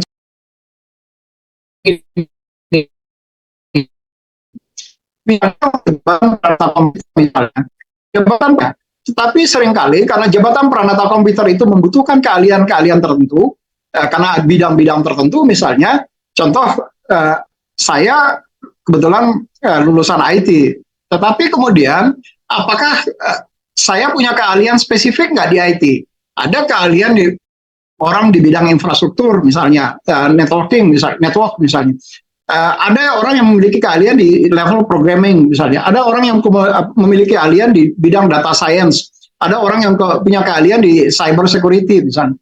Nah, keahlian-keahlian spesifik ini kemudian nanti disebutkan perlu diinformasikan oleh peserta tadi, sehingga orang yang kita butuhkan tadi adalah orang yang tepat untuk membantu pemerintah dalam melaksanakan pekerjaan-pekerjaan itu. Nah, bagaimana kalau dia nanti sudah lulus terus mundur misalnya? Nah, tadi Pak Asde, Pak Abal sudah menyampaikan ada ketentuan yang sudah diatur di dalam Permenpannya, bahwa kalau dia mundur maka dia tentu tidak bisa mengikuti seleksi lagi pada tahun berikutnya. Kemudian seleksi P3K apakah setiap, nah nanti saya mohon dibantu oleh Pak Asdep nih, apakah setiap PPK P3K itu boleh melamar di formasi daerah lain nggak atau instansi lain nggak, Pak Asdep? Nanti mungkin Pak Asdep yang lebih tepat. Tapi intinya adalah kita tentu akan memberikan ruang seluas-luasnya kepada seluruh warga negara Indonesia. Nah, apa beda seleksi P3K tahun ini dengan 2 tahun lalu? Kalau tahun lalu ya cukup banyak perbedaannya, sangat signifikan perbedaannya. Terutama kalau tahun ini termasuk guru itu mereka mengikuti seleksi dengan menggunakan CAT-BKN. Jadi kalau tahun lalu menggunakan sistem UNBK, tahun ini menggunakan CAT-BKN. Materinya sudah disiapkan, materi apa saja yang akan diujikan itu sudah disiapkan oleh teman-teman di Dikbud. Standar termasuk juga sebetulnya kalau tadi Mbak Esi nanyakan apakah ada afirmasi, sebetulnya sudah ada juga di dalam aturan Pak Menteri yang terkait dengan afirmasi ini. Salah satunya misalnya untuk guru misalnya kalau dia memiliki sertifikasi pendidik, maka nilai kompetensi teknisnya dia mendapat nilai kompetensi teknis tertinggi atau 100%. Itu juga sudah diatur di situ. Jadi ada afirmasi-afirmasi itu juga sudah diatur di dalam keputusan Pak Menteri Pan-RB terkait dengan seleksi tahun 2023 ini. Mungkin itu dari saya, Pak Nur. Mungkin Pak Aba bisa menambahkan. Silakan Pak Aba. Makasih. Ya baik, makasih Pak Deputi. Pertama dari Mas Maulandi ya. Yang pertama barangkali Bapak Ibu sekalian, ini kalau kita lihat sebetulnya komposisi pegawai kita yang 4,2 juta lebih itu 38%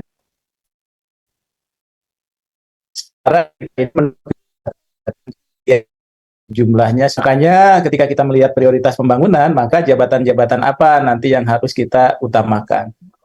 Misalnya tadi pelayanan dasar pemerintah, ada guru dan tenaga kesehatan yang kita masih butuhkan. Tapi jabatan-jabatan tertentu yang terkena dampak teknologi, digitalisasi mungkin nanti bisa minus growth gitu ya. Termasuk misalnya bidang kearsipan karena teknologinya sudah bisa berkembang, atau jabatan-jabatan lain, teknis lainnya. Ya, tapi ada beberapa di bidang digitalisasi ya kita harus kuatkan juga gitu ya, talent-talent digitalnya. Kemudian tadi juga sudah disampaikan oleh Pak Deputi kaitan jadwal dan sebagainya. Mudah-mudahan ke depan jadwal ini nanti kita bisa buat secara fleksibel ya, kebijakan pengadaan secara fleksibel, tapi kami baru uji coba ya. Mudah-mudahan ke depan ini bisa kita terapkan sehingga kebutuhan ASN itu setiap saat bisa kita penuhi. Nah, ini barangkali tambahan apa yang disampaikan oleh Pak Deputi tadi.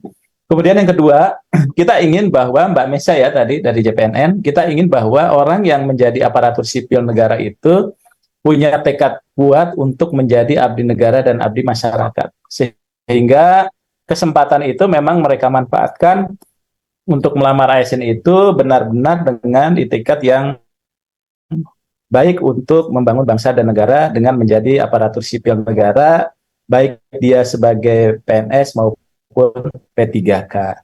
Nah, tentunya kemarin-kemarin itu kita tidak kunci secara kuat ketika teman-teman melamar, kemudian juga ada yang mengundurkan diri dan sebagainya.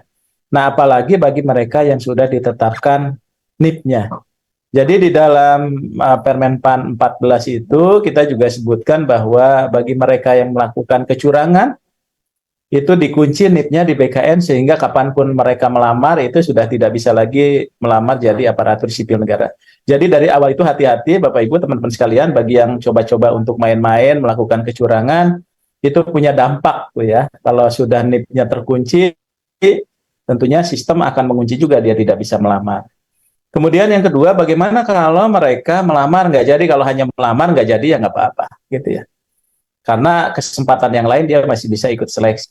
Ada juga yang dia melamar tapi belum penetapan NIP, sudah lulus seleksi, kemudian dia mengundurkan diri. Nah itu masih penting juga, karena yang bawahnya bisa naik, Mbak Mesa untuk menggantikan.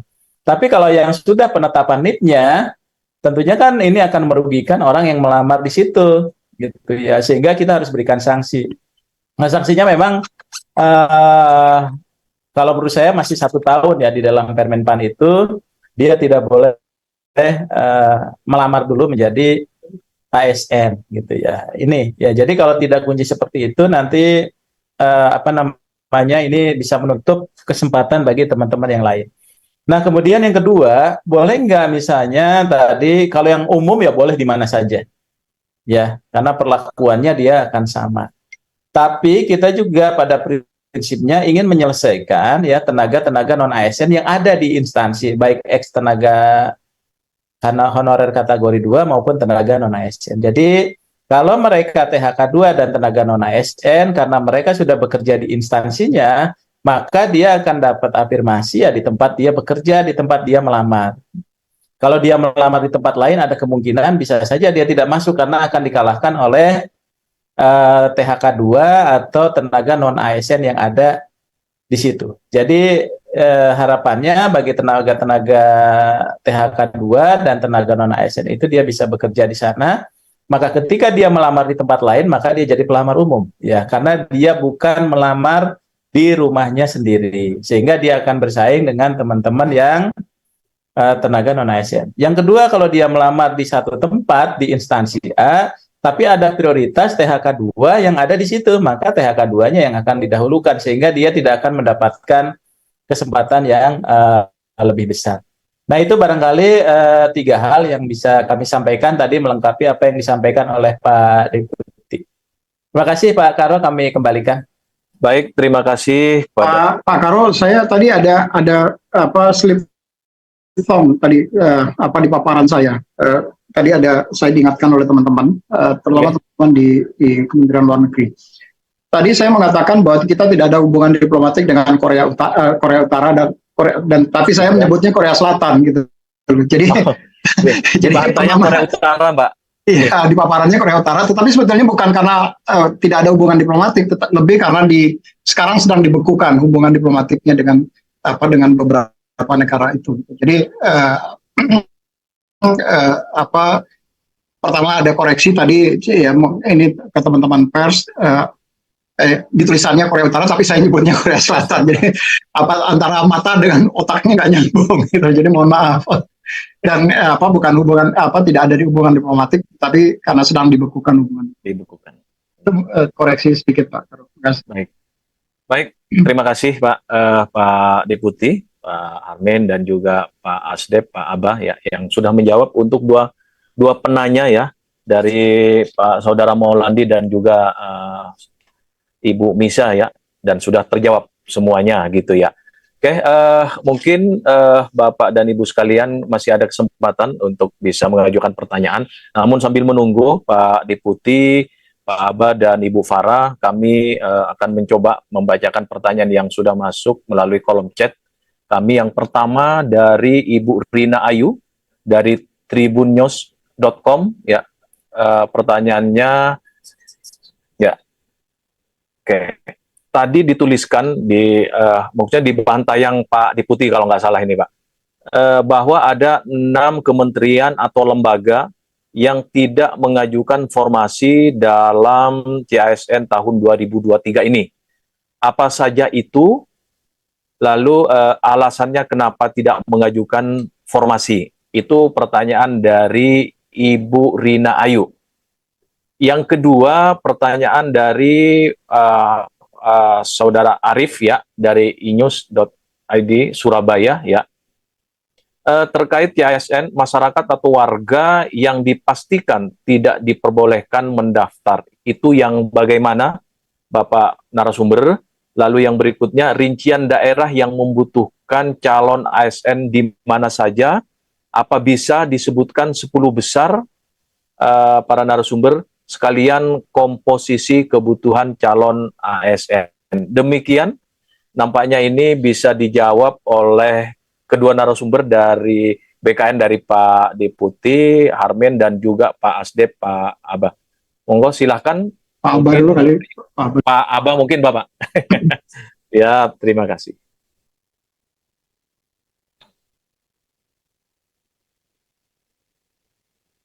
Silahkan Pak Abah.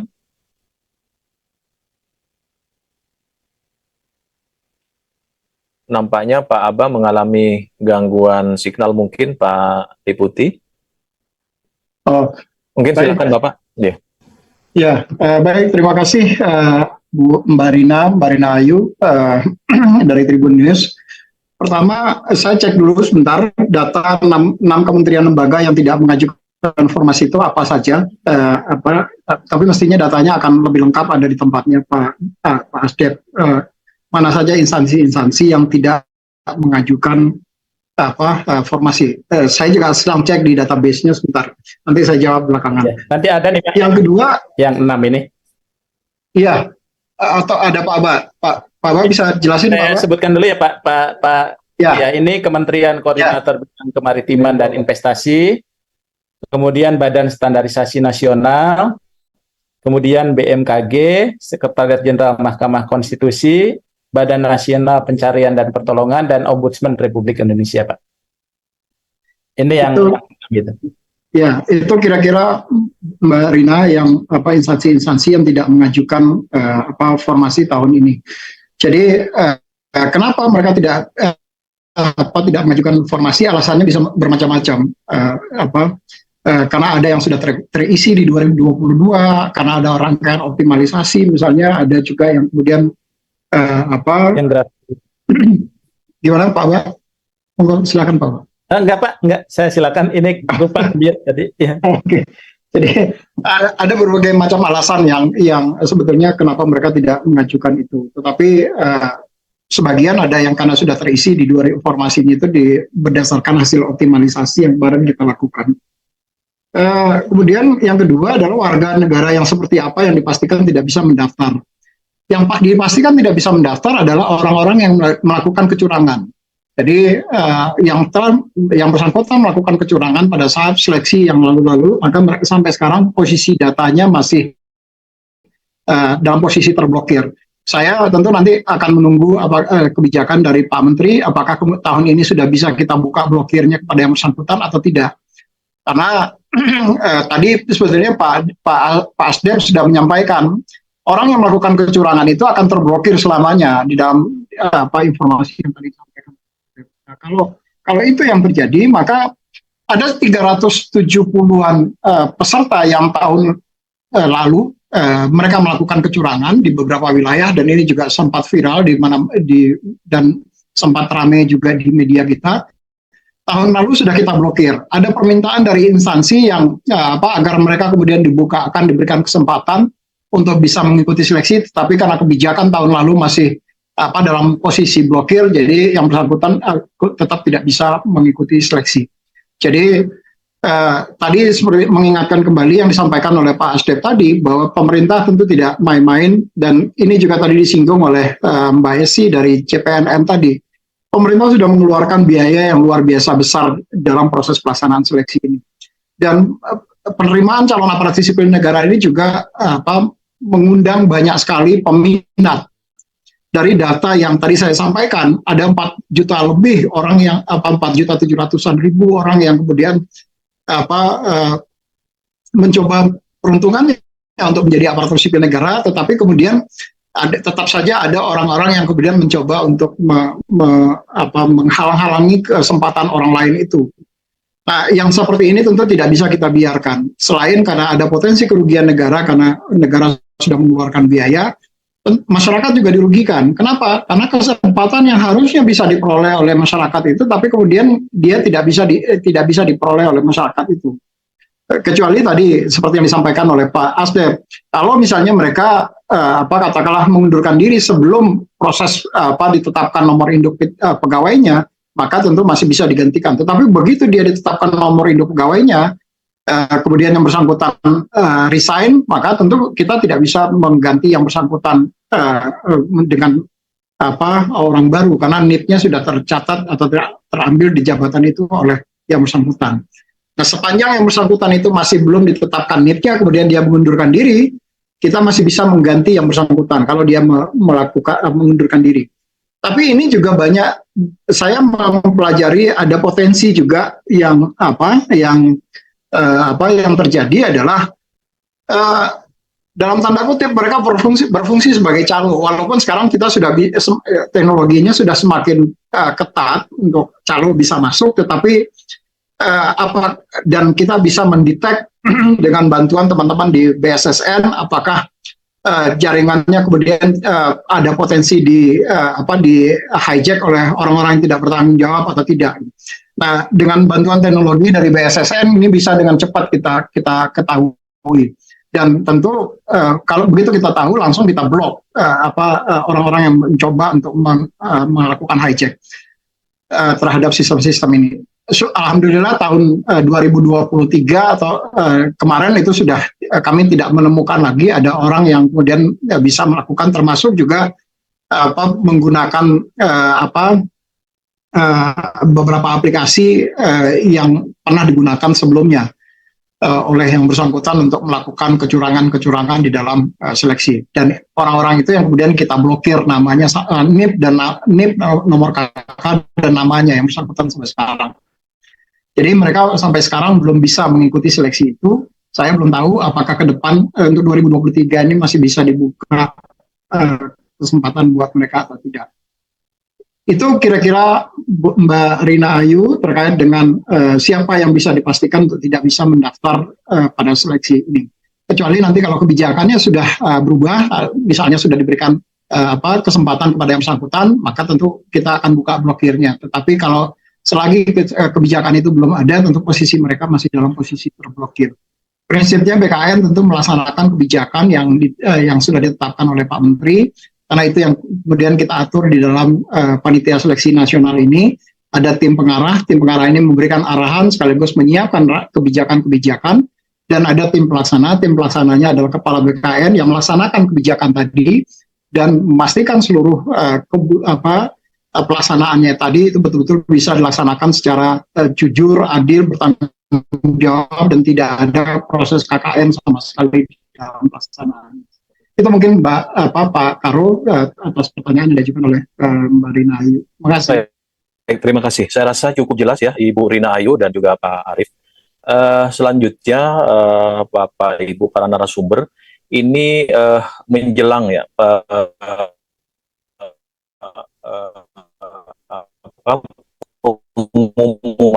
pengumuman seleksi calon ASN tahun 2023 ini Pak, yang sudah Pak pertanyaan-pertanyaan dari media sosial ada beberapa Pak yang perlu kami sampaikan kepada para narasumber. Yang pertama, apakah bisa mendaftar calon ASN 2023 dengan SK gitu ya? SKL Pak, SKL. Jadi ijazahnya ini belum ada gitu Pak, berupa SKL. Itu yang pertama. Yang kedua, apakah boleh pelamar yang sudah lolos P3K tetapi ingin mendaftar dalam seleksi calon ASN 2023 Pak? Katakanlah sekarang sudah dia diterima dan sudah bekerja Pak, tetapi ingin mendaftar lagi, pindah ke tempat lain, atau ingin mendaftar sebagai calon PNS Pak. Apakah itu boleh? Seperti apa regulasinya? Itu yang kedua. Yang ketiga Pak, terkait syarat pengalaman kerja bagi P3K, apakah harus linier atau tidak? Apakah harus di instansi yang sama atau tidak sama Pak? Itu 3 penanya Pak dari media sosial, dan nampaknya ini untuk Pak Deputi dan juga Pak Aba ini yang sering ditanyakan di beberapa terakhir kesempatan ini Pak Deputi dan Pak Aba. Mungkin karena tadi Pak Aba ya yang menjawab terlebih dahulu, yang selanjutnya mungkin Pak Deputi, Pak Harmin bisa menjawab tadi 3 pertanyaan Bapak, yang selanjutnya nanti mungkin Pak Aba bisa melengkapi. Silakan Pak Deputi. Baik, terima kasih Pak Karo. Pertama, saya jawab dulu dari yang kedua. Sudah boleh lain ataupun menjadi PNS. Di dalam peraturan Menpan RP ataupun di dalam peraturan undang-undangan kita diatur bahwa seseorang menjadi calon aparatur sipil negara, dia tidak boleh sudah terikat menjadi aparatur sipil negara sebelumnya. Jadi kalau yang bersangkutan sekarang sudah tercatat, kalau dia menjadi P3K maka dia adalah sebagai ASN, aparatur sipil negara. Nah, kalau dia sudah menjadi aparatur sipil negara dan yang bersangkutan ingin mendaftar kembali, maka yang bersangkutan harus resign terlebih dahulu. Jadi tidak bisa otomatis status kepegawaiannya menjadi double di situ. Nanti sistem akan langsung menolak yang bersangkutan karena baru kemudian yang bersangkutan bisa mendaftar menjadi CPNS atau menjadi P3K. Nah, tapi juga harus hati-hati konsekuensinya. Ada beberapa klausul di dalam PP 49 2018 yang mengatur tentang kalau seseorang P3K ingin resign, maka dia harus sudah menyelesaikan 90% dari target kinerja yang ditetapkan, yang diberikan kepada yang bersangkutan.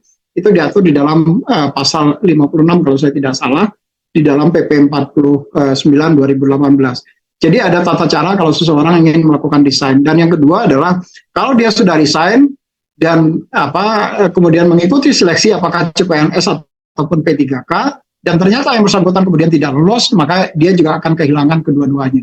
Karena P3K dan CPNS dan pegawai negeri sipil itu dua-duanya adalah aparatur sipil negara. Itu yang pertama Pak Karo. Yang ketiga tadi apa ya? Yang ketiga tadi apa ya? Lupa saya. Yang ketiga, Bapak, bagaimana terkait dengan syarat pengalaman kerja bagi P3K? Apakah harus linier atau tidak harus linier, Bapak? Pengalaman harus linier. Ya. Pengalaman P3K, Pak, apakah harus linier, didapatkan di dalam satu instansi yang sama, atau bisa di instansi yang lain? Katakanlah misalkan pengalaman dibutuhkan 2 tahun, Pak. 1 tahun di instansi A, 1 tahun di instansi B. Itu kira-kira, Pak. Pertanyaan ketiga. Ya, kalau pengalaman kerja itu juga sudah diatur di dalam Kepmenpan-nya. Ada di dalam Kepmen, kalau saya tidak salah itu Kepmenpan nomor 5, sebentar saya cek. Kepmenpan terkait dengan 650. Terkait dengan persyaratan wajib tambahan dan termasuk juga sertifikasi sebagai penambah nilai, dan ya diatur di situ. Jadi ada beberapa persyaratan yang memang diatur di dalam sudah diatur di dalam kebijakan. Yang bersangkutan harus memiliki pengalaman kerja berapa tahun untuk jabatan tertentu. Misalnya kalau saya tidak salah, misalnya untuk jabatan apa eh, eh, fungsional pertama atau terampil atau pelaksana misalnya, itu dia harus memiliki pengalaman kerja 2 tahun misalnya. Kemudian yang lebih tinggi dari itu 3 tahun. Kemudian ada yang di atas itu 5 tahun. Kemudian yang utama misalnya itu 7 tahun sekurang-kurangnya sebelumnya, dengan dia bekerja pada bekerja pada jabatan yang sama sebelumnya, karena pengalaman kerja kan juga akan diperhitungkan pengalaman kerja yang memang yang bersangkutan itu, misalnya kalau dia melamar sebagai peranata komputer ahli media misalnya, maka tentu yang pengalaman kerjanya adalah di bidang peranata komputer ahli media, bukan selama ini dia bekerja di bidang pemasaran gitu, yang nggak ada kaitannya dengan jabatan yang dia lamar. Dan itu tentu harus linear dengan itu. Itu yang terkait dengan linearitas pengalaman. Masa ininya juga sudah diatur di dalam putusan Menpan. Nah, terkait dengan SKL, saya belum tahu Pak Karo, apakah SKL itu diizinkan sekarang, surat keterangan lulus itu sudah diizinkan sebagai pengganti ijazah atau enggak gitu. Kan melalui masing-masing instansi kan, sebagai pengganti ijazah. Kalau posisi sekarang ini di dalam SSCASN kita meminta seluruh instansi nanti memasukkan persyaratan-persyaratan yang diperlukan untuk jabatan tadi. Nah, kalau persyaratannya kemudian tidak disebutkan bisa SKL, maka tentu saja SKL tidak bisa diakomodasi di dalam jabatan itu. Tetapi kalau misalnya instansi mengizinkan, misalnya boleh ada SKL dan di pengumumannya ada, tentu kemudian bisa diterima. Hanya saja nanti tentu harus ada di dalam pengumumannya instansi. Tahu itu belum diperbolehkan Pak Karo, kalau SKL bisa digunakan untuk pengganti ijazah S1 yang bersangkutan. Jadi kira-kira begitu Pak Karo, yang posisi sampai sejauh ini yang di dalam proses pelaksanaan seleksi, surat keterangan lulus itu belum diperbolehkan untuk seseorang bisa mendaftar menjadi calon aparatur sipil negara. Karena dulu pernah ada kejadian, pernah ada masalah yang dihadapi, yang bersangkutan kita terima di dalam melalui surat keterangan lulus di dalam perguruan tinggi, tetapi sampai yang bersangkutan kemudian diangkat menjadi calon pegawai negeri sipil, ijazahnya nggak muncul-muncul. Nah, kalau ijazahnya nggak ada, kan persyaratannya tetap saja yang bersangkutan kemudian di TMS kan. Kalau dia kemudian karena persyaratan untuk diangkat menjadi calon aparatur sipil negara, dia wajib menyampaikan ijazah aslinya. Nah, karena dia tidak memiliki ijazah asli, pada akhirnya tentu di TMS kan juga. Padahal yang bersangkutan sudah mengikuti seleksi, sudah lulus seleksi, tetapi kemudian tidak, pada akhirnya harus di TMS kan karena persyaratan administrasinya tidak dipenuhi oleh yang bersangkutan. Jadi atas dasar pengalaman itulah kenapa kemudian SKL itu belum bisa diperkenankan untuk mengikuti seleksi calon aparatur sipil negara. Khawatir penerbitan ijazahnya terlambat sampai dengan yang bersangkutan diangkat menjadi calon aparatur sipil negara. Itu kira-kira Pak Karo tanggapan saya. Terima kasih. Mungkin Pak Aba ada yang mau ditambahkan? Ya, makasih Pak Deputi. Izin Pak Karo. Silakan Bapak. Jadi yang pertama tadi betul sampaikan Pak Deputi bahwa SKL itu tidak diperkenankan ya, karena memang di dalam seleksi itu yang paling penting adalah tadi memiliki kualifikasi yang sesuai ya. Jadi ijazah itu penting. Maka yang pertama bahwa ijazah itu merupakan bagian dari seleksi administrasi. Jadi kalau dia tidak terpenuhi, tentunya dia akan gugur gitu ya. Oleh sebab itu mereka itu harus sudah memiliki ijazah sebagai salah satu syarat kualifikasi gitu ya. Gitu ya Pak Deputi ya. Kemudian yang kedua, tadi ada 10 instansi yang memang masuk ke dalam komposisi yang besar ya. Penetapannya yang sudah penetapannya oleh Menteri Pan RB. Jadi yang pertama adalah Kemendikbudristek itu cukup besar 21.000. Kemudian ada Kejaksaan Agung, ada Kementerian Kesehatan, ada KLHK, ada Kementerian Agama, ada Kementerian Pertahanan, ada PUPR, kemudian ada Badan Pengawas Pemilihan Umum, Kementerian Hukum dan HAM, dan BKKBN. Nah, itulah 10 besar ya.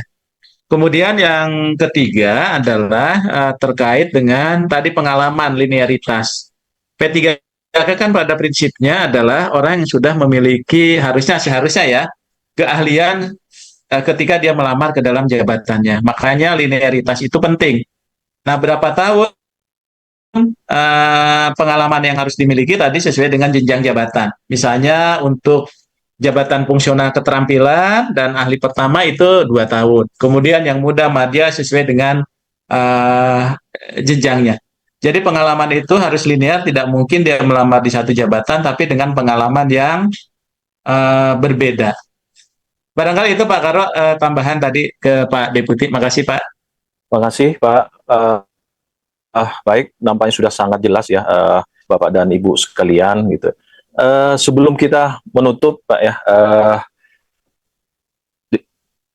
diskusi kita pada sore hari ini ada beberapa lagi yang masuk Pak, dan ini cukup menarik Pak Deputi, Pak Aba dan juga Ibu Farah ya.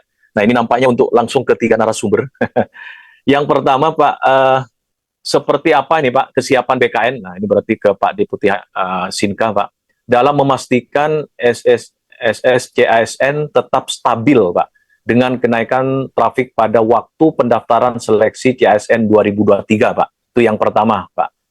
Yang kedua, merujuk pada permasalahan dari aduan yang masuk ke BKN pada seleksi CASN sebelumnya terkait penggunaan e-materai, kesiapan apa saja yang disiapkan Peruri untuk mengantisipasi permasalahan tersebut. Nah, itu kira-kira yang dapat disampaikan. Silakan, mungkin nanti bisa Pak Deputi atau Pak Aba dan juga Ibu Farah.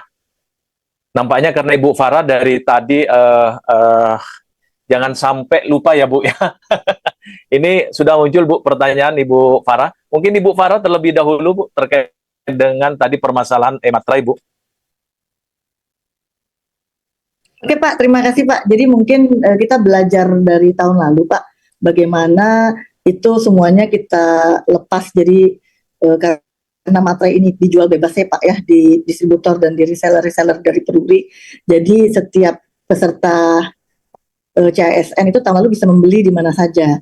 Nah, belajar dari situ karena traffic yang sangat tinggi, kemudian juga waktu yang sangat limited, biasanya kan pada saat pendaftaran itu orang selalu last minute ya Pak. Di terakhir-terakhir baru redundancy-nya itu jadi clear seperti itu. Nah, selain isolated dari environment khusus itu, kita juga melakukan integrasi dengan portal BKN. Jadi dari BKN seperti tadi yang video tutorial itu kita langsung, jadi nanti kalau misalnya menggunakan formulir dari BKN itu dia tidak perlu upload lagi, kecuali kalau misalnya nanti dia perlu upload dokumen ya, seperti itu. Nah, kemudian juga kita sudah punya sekarang hierarki multi channel dari helpdesk, tidak hanya email sama call center, tapi kita menerapkan juga ada live chat, kemudian juga ada WA, kemudian juga ada apa namanya call center juga seperti itu. Dan kita menyiapkan call center terpadu bersama dengan tim BKN. Jadi kami kan naruh solver juga nanti di BKN biar nanti bisa segera menyelesaikan masalah. Kemudian juga sistem kita sudah kita lakukan pengujian dan kami sudah mempersiapkan ini gitu. Kemudian untuk mempermudah juga apabila terjadi chaos ataupun misalnya ada isu seperti itu, kami juga menyediakan alternatif portal untuk melakukan pembelian dan stamping, dan kita bilangnya itu adalah one stop solution. Dan kami juga menyiagakan distributor dan reseller dari materai juga untuk membantu hal tersebut seperti itu. Dan dengan harapan semua effort yang sudah kita lakukan selama 3-4 bulan terakhir ini untuk mempersiapkan acara CASN ini bisa berjalan dengan lancar, dan kami juga sudah mempersiapkan skenario-skenario untuk negatif test seperti itu. Mudah-mudahan semuanya bisa berjalan lancar ya Pak. Terima kasih. Sebelum masuk ke dijawab oleh Pak Harmin atau Pak Aba, Bu, ini langsung masuk, Bu, pertanyaan ke nomor WhatsApp saya, Bu. Ini mohon solusinya, sudah coba berkali-kali bubuhin Ematrai tapi gagal terus. Dimohon sangat solusinya, Ibu, dan apakah kuota yang hilang bisa kembali? Apakah sudah ada mekanismenya pengembalian kuota Matrai ke akun user? Mohon dijawab singkat. Silakan, Bu Farah. Untuk saat ini portal khusus imatrade.com itu belum kami buka. Kami akan buka bersamaan dengan pembukaan dari portal CASN, Pak. Nah, jadi saat ini memang 8 jam kami tutup. Nah, untuk pengalian kota kami melakukan mekanisme 8 jam maksimal itu akan kita kembalikan untuk dengan sesuai dengan log yang ada ya Pak gitu. Jadi kalau memang dia gagal stamping, kita kembalikan dalam maksimal waktu 8 jam seperti itu. Oke, saya rasa cukup jelas ya teman-teman. Jadi akan ada mekanisme untuk pengembaliannya ya Bu, dalam waktu 8 jam tadi Bu ya, paling lama. Atau di 8 jam. Dengan bukti yang cukup ya Pak. Jadi kalau misalnya gagal stamping, kasih lognya, kita akan kembalikan. Ya. Selanjutnya mungkin silahkan Pak Deputi, Pak Armin tadi untuk satu penanya Pak. Baik, makasih Pak Karo. Ya, tahun ini sebetulnya banyak sekali yang kita lakukan perbaikan. Tadi salah satunya yang kita lakukan perbaikan bersama dengan teman-teman Peruri yang difasilitasi juga oleh teman-teman di Ditjen Pajak yang tadi sudah disampaikan oleh Bu Farah. Yang membedakan juga dengan yang tahun lalu adalah tahun lalu tadi ada 5 distributor yang diperkenankan menjual Imatrai. Sekarang nggak langsung direct, jadi langsung dihandle oleh teman-teman di Peruri. Nah, potensi ini tentu diharapkan akan membuat akses terhadap penyediaan Imatrai tadi akan menjadi lebih mudah ke depan. Walaupun demikian, saya tentu tidak berusaha untuk melebihi mendahului takdir. Teknologi itu kan kita nggak pernah bisa prediksi ke depan. Walaupun di dalam persiapannya kita berusaha semaksimal mungkin melakukan serangkaian atau simulasi dengan kondisi traffic tertinggi misalnya terhadap sistem-sistem yang digunakan. Nah, dari simulasi-simulasi yang kita lakukan cukup kualitasnya cukup baik. Nah, hal lain yang juga kita lakukan di dalam jaringan akses terhadap SSCASN misalnya, itu juga meminta, kami sudah mengajukan ke teman-teman di Bakti Kominfo untuk meningkatkan kapasitas akses ketersediaan infrastruktur jaringan datanya, dan itu sudah disanggupi oleh teman-teman Kominfo. Jadi biasanya BKN itu diberikan sekitar 4 GB oleh teman-teman di Kominfo. Tetapi nanti untuk mengantisipasi itu akan dinaikkan menjadi sekitar 10 GB. Jadi ini doubling, tentu saja ini juga patut disyukuri karena memang kalau dilihat dari trafficnya, kalau saya lihat tadi dari grafik yang saya sampaikan di bahan paparan tadi, itu di beberapa titik tertentu itu kemudian memang terjadi peak session di situ. Dan kami tentu juga berharap kepada seluruh calon aparatur sipil negara jangan sampai selalu menunggu last minute. Karena begitu menunggu last minute ya pasti semua akan berusaha untuk menggunakan sistem itu pada saat-saat itu. Nah, sekuat apapun sistem, walaupun kami sudah melakukan uji fungsi dan dengan beberapa instansi untuk melakukan itu, kemarin sampai dengan 150.000 user akses misalnya pada saat yang bersamaan itu masih aman pada satu detik yang bersamaan. Tetapi kalau itu sampai meledak lebih itu, saya juga yang namanya teknologi kan pasti juga punya keterbatasan, punya limitasi di situ.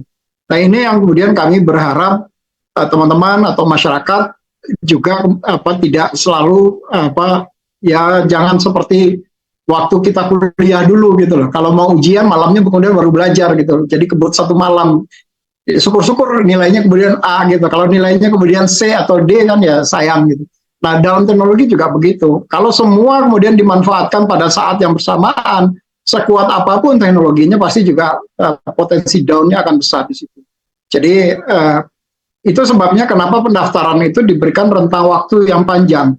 Nah, kalau teman-teman ingin mendaftar atau masyarakat ingin mendaftar, misalnya ya, saya sarankan kalau yang Muslim sholat istikharah dulu lah, terus-terusan di portal untuk melamar menjadi calon aparatur sipil negara di jabatan yang memang sudah dipastikan. Dan tentu kalau sudah dibarengi dengan sholat istikharah, maka tentu juga akan, karena ini sudah atas petunjuk dari yang di atas, maka kita berharap pilihannya itu adalah pilihan terbaik dan tidak harus menunggu sampai dengan waktu-waktu terakhir pendaftaran akan ditutup. Itu mungkin dari saya, Pak Karo. Tetapi sekali lagi ini sudah kita naikkan dari yang biasanya 4 GB yang selama ini akses terhadap jaringan BKN. Selama pelaksanaan seleksi ini, teman-teman di Bakti Kominfo menjanjikan akan menaikkan menjadi sekitar 10 GB kalau saya tidak salah. Itu kira-kira Pak Karo ininya. Terima kasih. Baik, terima kasih Pak Deputi. Yang terakhir mungkin Pak Aba ada tambahan Bapak? Ya, baik Pak Karo, Pak Deputi. Jadi yang pertama, di dalam Panselnas itu kita sudah membagi tugas ya, termasuk juga bagaimana peran Menpan selaku pengarah. Termasuk Kementerian PAN tugasnya melakukan formulasi kebijakan, koordinasinya yang intinya dilaksanakan oleh BKN. BKN sudah punya banyak pengalaman, saya kira, di dalam sistem seleksi dan sudah melakukan evaluasi terhadap proses pelaksanaannya, termasuk sistem yang digunakan. Apalagi tadi sudah ada perbaikan-perbaikan. Nah, yang lebih penting adalah dari proses ini bagaimana kita bisa memberikan kesempatan seluas-luasnya, termasuk tadi dengan pengumuman yang lama itu, teman-teman yang melamar itu bisa punya strategi waktu yang tepat ketika dia melamar. Sehingga kesempatan, kan ini sistem itu juga pasti sebesar apapun, sebaik apapun sistemnya, pasti ada keterbatasan ketika mereka berbarengan. Jadi strategi itu saya kira, apalagi kata Pak Men tadi, istiqoroh dulu, kalau perlu sholat tahajud berkali-kali ya Pak ya, yang mudah-mudahan bisa di malam hari itu Pak Bagio ya, dia bisa berkurang ya, minta petunjuk yang lebih jelas gitu ya Pak Armen ya. Ya, Nah, betul Pak. kemudian yang terakhir, rangka kita secara terus-menerus melakukan perbaikan, termasuk juga apabila ada kecurangan-kecurangan dan sebagainya itu bisa dilaporkan. Jadi dari sisi regulasi kita sudah mengawal itu, dan kesiapan BKN juga dari awal kami berkoordinasi, termasuk juga bersama-sama dengan panitia seleksi nasional untuk tahun 2023. Barangkali itu Pak Karo, Pak, dan terima kasih. Baik, terima kasih Pak Aba. Saya rasa cukup mungkin ya rekan awak media. Namun sebelum kami menutup, ada beberapa hal mungkin. Yang pertama ya, untuk rekan media yang masih ada pertanyaan lainnya nanti ya setelah konferensi pers ini, silahkan teman-teman bisa menghubungi tim Humas ya BKN Pusat yang sudah berkomunikasi dengan rekan-rekan media. Itu yang pertama. Yang kedua, kemudian untuk informasi lebih lengkap ya terkait diskusi konferensi pers hari ini, bisa ditonton ulang ya rekan-rekan media dan Bapak dan Ibu sekalian ya di live YouTube BKN dan siaran pers yang akan kami publikasikan melalui website bkn.go.id ya. Baik rekan awak media, demikian mungkin konferensi pers BKN sore hari ini. Sekali lagi kami sampaikan terima kasih kepada para narasumber ya. Yang pertama kepada Pak Deputi Bidang Sinka Pak Suharmen. Yang kedua, Bapak Aba Asdep ya dari Kemenpan RB, lalu yang ketiga Ibu Farah ya Direktur Digital Bisnis Peruri atas penjelasannya. Semoga apa yang sudah disampaikan dalam konferensi pers hari ini dapat menjawab berbagai pertanyaan ini Bapak dan Ibu sekalian, dan khususnya dari para calon pelamar mungkin ya yang kekhawatiran-kekhawatiran sebelumnya ya, ini khususnya dari para calon pelamar di seluruh Indonesia ya, dari Sabang sampai Merauke. Sekali lagi terima kasih kepada rekan-rekan pers atas partisipasi dan kerjasamanya.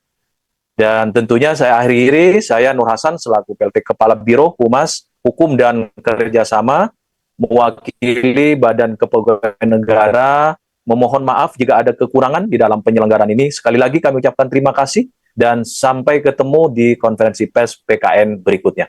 Terima kasih dan selamat sore. Makasih Pak Karol, Pak Abah, terima kasih banyak Pak Abah sudah ikut. Ya, terima kasih Pak. Bapak Ibu. Bu Farah, terima kasih Bu Farah. Terima kasih Pak. Bu Farah, Terima makasih. kasih. Om Wahyu, makasih. Agak Ya, izin Kami Bapak Ibu, terima kasih Pak Deputi, Pak Abah dan Ibu Farah, dan juga teman-teman awak media, terima kasih semuanya.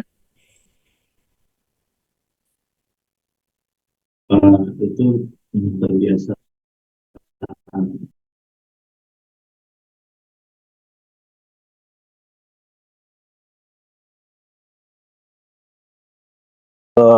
Live ya, Bapak dan Ibu sekalian. Terima kasih. Sebelumnya terima kasih.